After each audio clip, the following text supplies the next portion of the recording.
আহি আছে এপিএল 1 আগষ্টৰ পৰা ষ্টাৰ্ট হৈ যাব এপিএল ভাই আসাম প্ৰিমিয়াৰ লীগ কোন হ'ব ফাৰ্ষ্ট মেচৰ বিজয়ী ভাই না বৰপেটা হ'ব নে ভাই চৰাইদেউ সানৰাইজাৰ্ছ হ'ব চৰাইদেউ সানৰাইজাৰ্ছ আৰু বৰপেটাৰ মাজত ফাৰ্ষ্ট মেচ হ'বলৈ গৈ আছে বৰ্ষাপাৰা ষ্টেডিয়ামত আৰু 2 বজাত মানে আবেলি 2 বজাত ষ্টাৰ্ট হ'ব ফাৰ্ষ্ট মেচ আৰু ভাই 1 তাৰিখৰ পৰা 23 তাৰিখলৈ চলিব প্ৰত্যেক দিন দুটাকৈ মেচ হ'ব কিন্তু আটাইতকৈ ডাঙৰ কথা হ'ল ফাৰ্ষ্ট মেচ কোন জয়ী হ'ব ডেনিছ দাসৰ টিম বৰপেটা ডাঙৰ কথা আপোনালোকে চেনেলটো সাবস্ক্ৰাইব কৰি থৈ দিব আপোনালোকে এইটো চেনেলত অসমৰ বিভিন্ন ক্ৰিকেটৰ খবৰ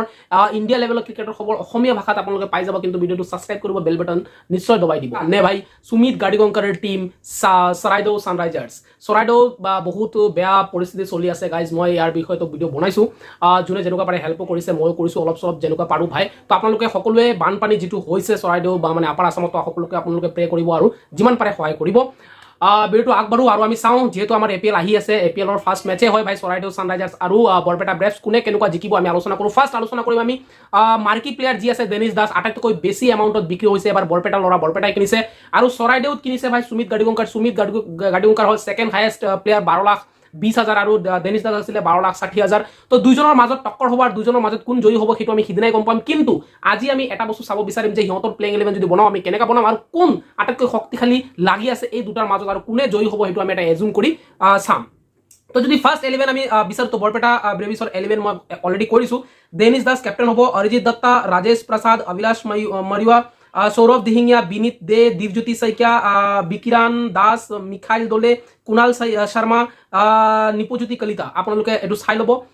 আৰু এতিয়া মানে মই লগাই দিছোঁ চাই ল'ব আৰু সোনকালেকে মই এইটো কৈ দিওঁ চৰাইদেউ সানৰাইজাৰ্ছৰ 11টো চৰাইদেউ সানৰাইজাৰ্ছৰ 11 হ'ব অজিত কুমাৰ যাদৱ আৰু হিমাংশু সৰস্বত এইটো হ'ব অপেনিং পেয়াৰ মোৰ মতে দেই আপোনালোকৰ মতে চেঞ্জ হ'ব পাৰে আৰু যেতিয়ালৈকে আমি গম নাপাওঁ ফাৰ্ষ্ট মেচ যেতিয়ালৈ নহয় আমি প্লেইং 11 যেতিয়ালৈ গম নাপাওঁ তেতিয়াহ'লে কিন্তু ভাই চবে এজুমে কৰিব কোনেও চিয়ৰ দিব নোৱাৰে ময়ো চিয়ৰ দিব পৰা নাই মই খালি এজুম কৰিছোঁ প্ৰবাবল 11 বনাব খুজিছোঁ আপোনালোকেও আপোনাৰ মতে বনাব পাৰে তো মোৰ जो প্লেইং 11 হয় সেইটো অজিত কুমাৰ যাদৱ আৰু হিমাংশু সৰস্বত সেকেন্ড মানে থাৰ্ডত আহিব সুমিত গাৰ্ডিগঙ্কাৰ মানে মোৰ কেপ্টেইন হয় সুমিত গাৰ্ডিগঙ্কাৰ হালাকি কেপ্টেইন বনাই দিছে সুমিত গাৰ্ডিগঙ্কাৰে কেপ্টেইন হয় অফিচিয়েল এনাউন্স হৈ গৈছে আৰু বৰপেটাৰ captain Dennis Das official announcement হৈ গৈছে 4 নম্বৰ প্ৰদ্যুমন শইকীয়া বহুত খাতাৰনাক প্লেয়াৰ হয় আমি সবে জানো ডোমেষ্টিক ক্ৰিকেটত আমি ইহঁতক খেল চাইছো অম্লানজ্যোতি দাস তাৰপিছত তেজ খান এটা বেটাৰ হয়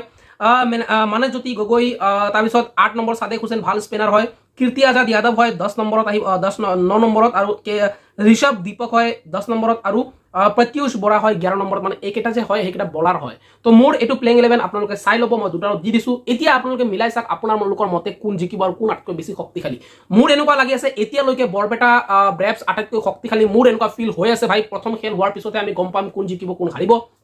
কিন্তু এতিয়ালৈকে মোৰ এনেকুৱা লাগি আছে সুমিত গাৰ্ডিগঙ্কাৰ টিমো বহুত খাতাৰনাক হয় কাৰণ সুমিত গাৰ্ডিগঙ্কাৰ টিমত প্ৰদ্যুমন শইকীয়া তেনেকুৱা প্লেয়াৰ আছে আৰু যদি মই ক'ব যাওঁ ভাই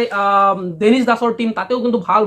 মানে খাতাৰনাক প্লেয়াৰ আছে যেনেকৈ সৌৰভ দিহিঙীয়াও আছে তো যদি মই ক'বলৈ যাওঁ দুটাৰ ভিতৰত কোন শক্তিশালী তো মই মোৰ ফালৰ পৰা মই এতিয়া ক'ব পৰা নাই কিন্তু মই ভাই এজুম কৰিছোঁ বৰপেটা অকণমান শক্তিশালী যেন লাগিছে বলিঙৰ ক্ষেত্ৰত আপোনালোকৰ কি ফিল হয় আপোনালোকে কমেণ্ট কৰি নিশ্চয় জনাব আপোনালোকে কোনটো টিমক ছাপোৰ্ট কৰে সেই বিষয়ে আপোনালোকে জনাব কিন্তু আটাইতকৈ ডাঙৰ কথা আপোনালোকে চেনেলটো ছাবস্ক্ৰাইব কৰিব ছাবস্ক্ৰাইব কৰিলে মই মানে আপোনালোকৰ পৰা মই সেই বিশ্বাসটো পাম আৰু মই নিজকে অকমান ভালো লাগিব যে ভিডিঅ' বনাবলৈ মন যাব তো আপোনালোকে ভিডিঅ'টো চাই আছে লাইক কৰিব নিজৰ যি মন যায় কমেণ্ট কৰিব বেয়া লাগিলে বেয়া ভাল লাগিলে ভাল কিন্তু ডাঙৰ কথা আপোনালোকে চেনেলটো ছাবস্ক্ৰাইব কৰি থৈ দিব আপোনালোকে এইটো চেনেলত অসমৰ বিভিন্ন ক্ৰিকেটৰ খবৰ ইণ্ডিয়া লেভেলৰ ক্ৰিকেটৰ খবৰ অসমীয়া ভাষাত আপোনালোকে পাই যাব কিন্তু ভিডিঅ'টো ছাবস্ক্ৰাইব কৰিব বেল বাটন নিশ্চয় দবাই দিব আপোনালোকক ভাল লাগিলে দবাই দিব থেংক ইউ